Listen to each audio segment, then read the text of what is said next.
a pituitary, there's two potential protocols. There's either a dynamic pituitary with a specific indication of microadenoma, and then everything else is a non-dynamic pituitary. So macroadenoma, craniopharyngioma, anything that is not microadenoma is a non-dynamic routine pituitary. So the first one we'll set up for is a non-dynamic routine pituitary. Okay, first scan is a quick one.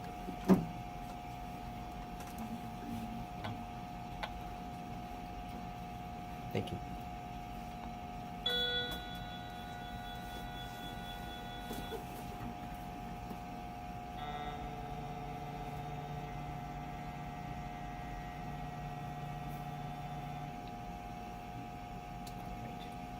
So first thing we'll do is check, deselect pan and zoom so we can left mouse report cursor. We're pretty darn close, about 6 millimeters, so we'll keep it right there. All right.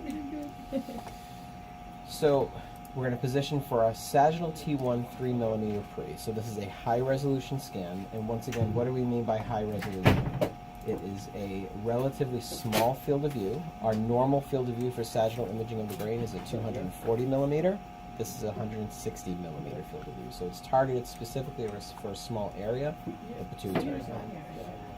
Also, high resolution, thin in-plane imaging. So instead of 5 millimeter imaging, we're doing 3 millimeter imaging with 0 gap in between. So when I open up my slices, the first thing I do is go down to 1 slice. Then we'll angle, just like we would for a routine sagittal, parallel with the interhemispheric fissure on both the axial and the coronal scans. And then before I go back to my number of slices, I'm going to strategically position my field of view. Again, you may see people center their field of view right on the pituitary, which again is not necessarily wrong, but who cares about any of this information when we're performing neuroimaging? So why not center it so that you're getting a majority of the brain? So I'm getting the top of the brain, I'm getting as much of the bottom, I'm getting as far posterior as I can get and as far anterior as I can get. Is my pituitary centered smack dab in the middle? No, but again, I'm compromising nose, face for something that's more important, like brain tissue. So once you go down to the 1 slice, you angle, you position your field of view. Now you can go back to the number of slices, that's 15.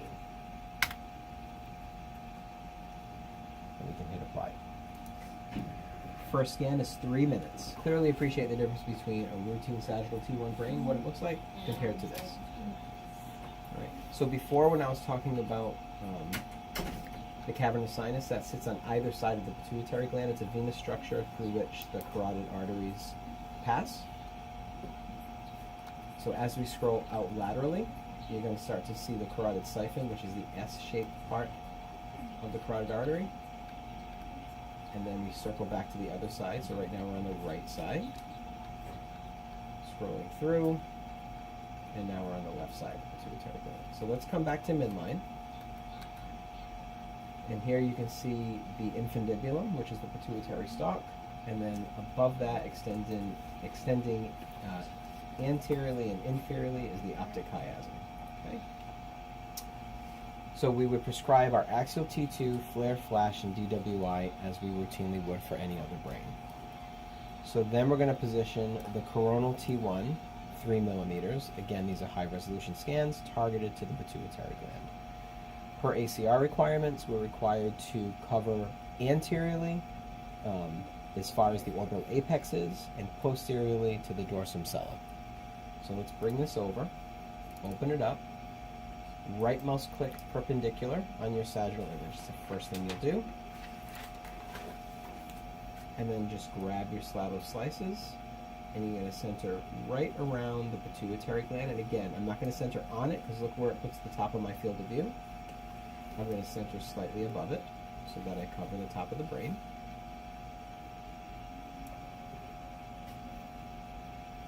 And if we look, Here's the orbital apex here, right here, where it comes back. And then the dorsum sella is right here, so we're certainly beyond that. So we've covered perfectly fine. Starts off the same way. Do a sagittal, same sagittal. You run your T2, flare, flash, DWI.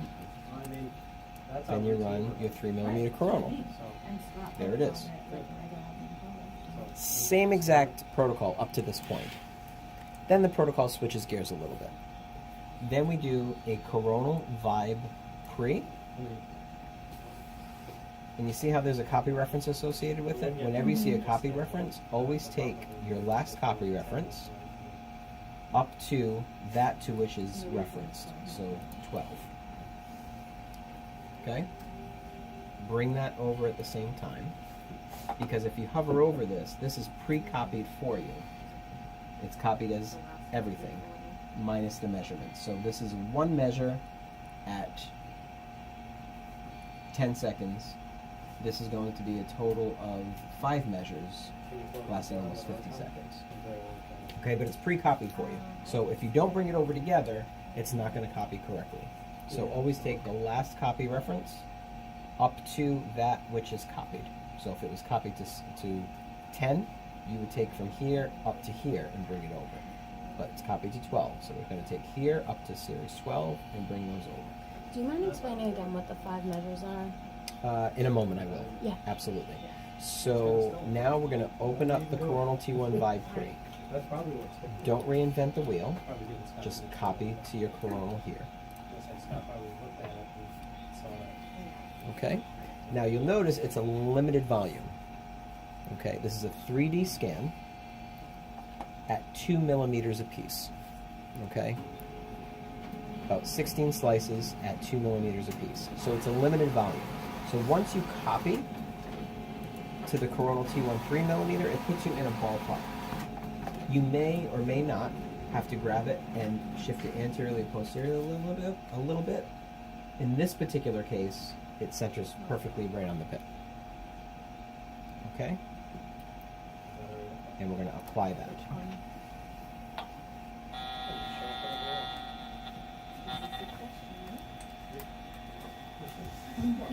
You hit continue. Scan's going to be for about a minute long. 25-second delay. Yep, so I injected, that counted back down to 0. Once it hit 0, then I hit continue on here.